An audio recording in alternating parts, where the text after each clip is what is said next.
The riskiest thing I have ever done was leave the locks unlocked.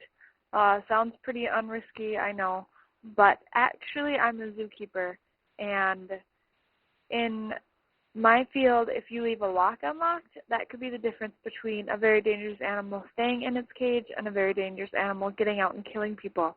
One night I was out with friends. I didn't drink or anything. I just was up late until about 1 or 2 in the morning, and I had to work the next morning at the facility I was working at, and I only got about 4 hours of sleep between going to bed and getting up for work.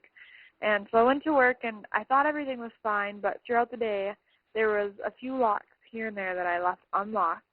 Um, Thankfully, they were locks that weren't the primary locks to an exhibit, so leaving them unlocked didn't mean an animal could have gotten loose.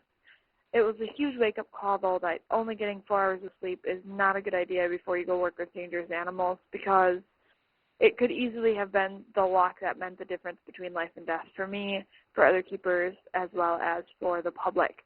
So it sounds pretty straightforward and not risky, but it was actually one of the riskiest things I have ever done. And I have definitely learned my lesson, and I no longer only get a few hours of sleep before I work in such a dangerous field.